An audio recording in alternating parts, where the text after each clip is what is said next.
Okay guys, welcome back to my channel. Today we'll be talking about alternating current circuits, AC circuit.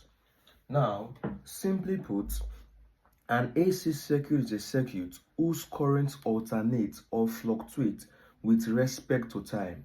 I will just go straight to the point to help you for your exam purposes.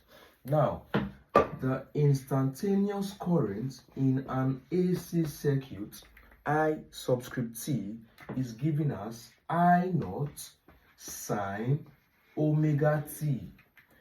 I subscript T, or function of T, says instantaneous current. I naught gives the peak current or the maximum value of the current, and then omega T is the angle of oscillation in that circuit. Remember, it alternates.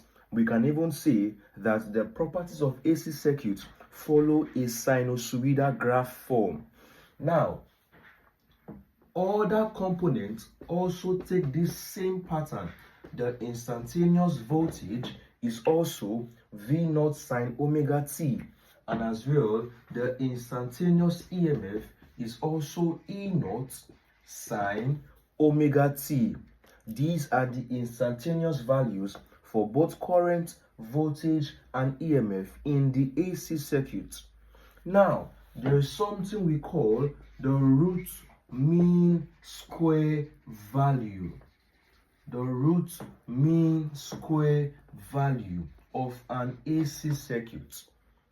Now, root mean square value basically occurs when the angle of oscillation is at 45 degrees.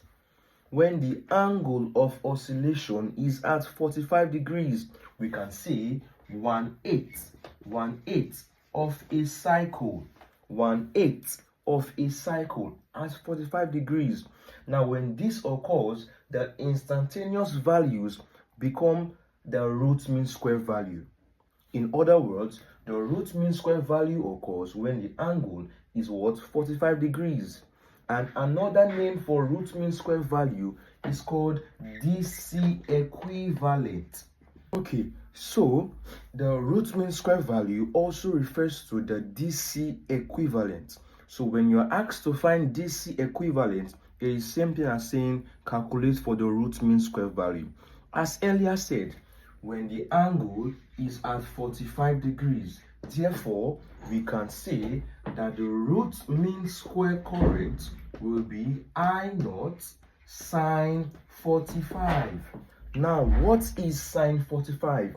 It is root 2 divided by 2, or in decimal 0.7071. But we're going to use the short form here. So this can be written as root 2 over 2 I naught. Meaning, to get the root mean square value of any property, you need just the peak value of the property times this factor, root 2 over 2. Therefore, we can also say that the root mean square voltage is also root 2 over 2 V naught. Okay, in the same way, the root mean square EMF will also be equal to root 2 over 2 E naught. So these are the root mean square values of current, voltage, and EMF in the AC circuit. Moving on quickly, we're going to talk about something we call reactance. Reactance in AC circuit. Reactance in AC circuit. Simply put, it is defined as the individual resistance offered by each component in the circuit to the flow of charges. The individual resistance, the unit is in ohms. Now, the first guy we have is the main guy called the resistor. Resistor, already in its nature, it's a resistive guy. It resists current in any circuit. Now, we also have the capacitor. Now, the capacitor has a resistive part which we call XC. XC is called capacitive reactance. It is equal to 1 over 2 pi Fc, where F stands for frequency and the C stands for the capacitance. Now, the third guy we have is a guy we call inductor. Now, inductors induce charges but then it also has a resistive part which we call XL. Now XL is just 2 pi FL, where L stands for the inductance. So these three guys individually we call them reactants. Okay, now we have seen the reactances in AC circuits. Moving on, we'll be looking at what we call impedance. Impedance is the total or collective resistance offered by all components in the circuit to the flow of charges. The symbol is Z. Now I'll give you the general formula for the impedance. It is equal to R squared plus XL minus XC all squared.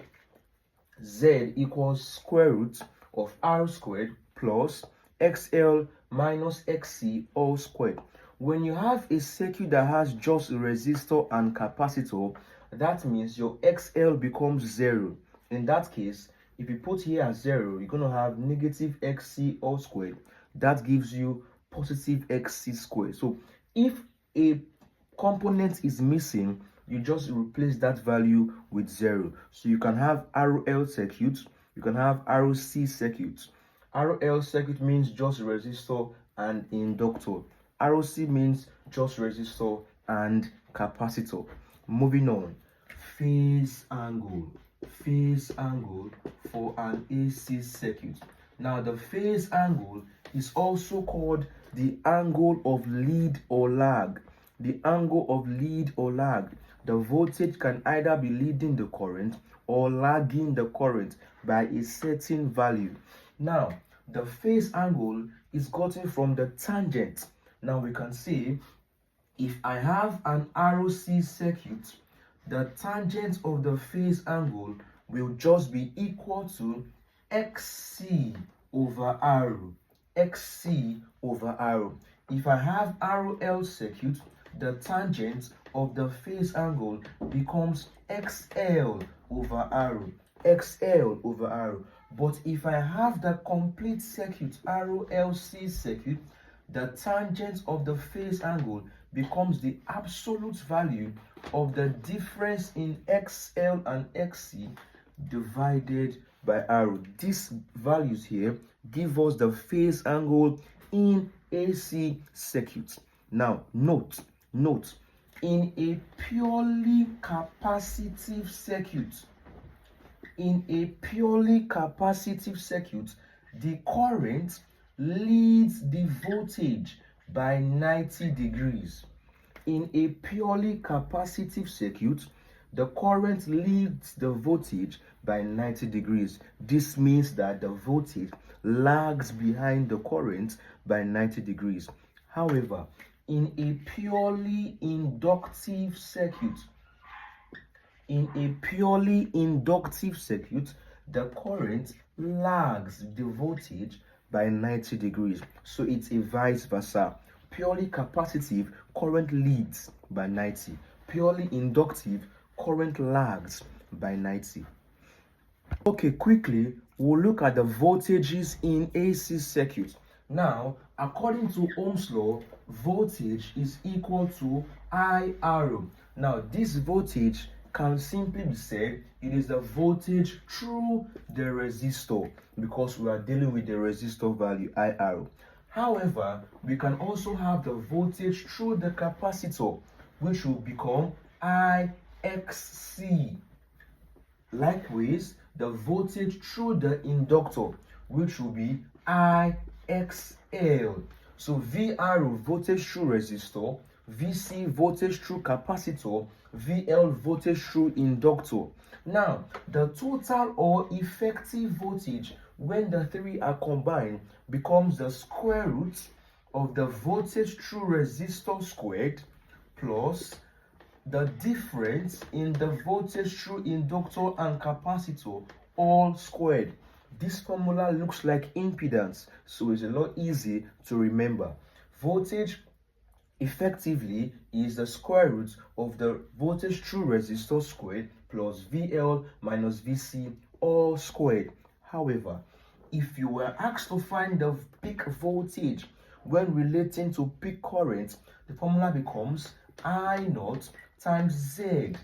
Peak voltage equals peak current times impedance. In the same manner, root mean square voltage also equals root mean square current times impedance.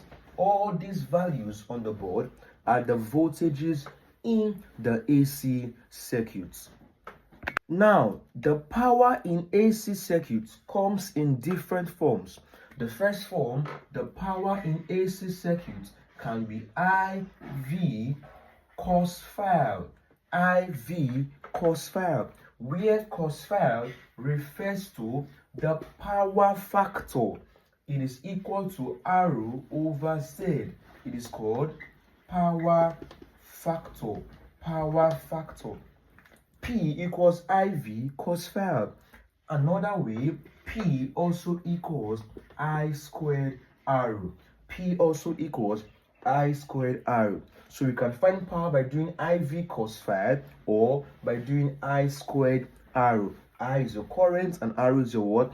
Your resistance. So these are the powers you can find for AC circuits. Moving on, the last part for this topic is what we call resonance. Resonance. Now, what is resonance? Resonance occurs in the AC circuit when there is maximum current output from that circuit. Resonance occurs in the AC circuit when there is maximum current output from that circuit. Now, there are some conditions necessary for this circuit to achieve resonance. Number one, the XL must be equal to the XC. Number two, the VL must be equal to the VC. Number three, the impedance will just be equal to the resistance. Number four, the total voltage will just be equal to the voltage through the resistor. And number five, the phase angle, also called angle of lead or lag, must be equal to 0 degrees. So when these are achieved, we can then say that circuit is at resonance.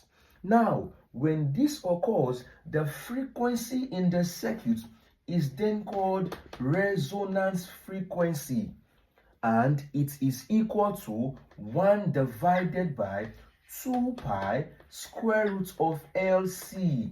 This formula is very important. If you're asked to find resonance frequency, it is 1 over 2 pi square root of LC. So these are the conditions necessary for an AC circuit to achieve resonance. Okay guys, I'll meet you guys in the next videos for the questions and answer segment. Bye guys.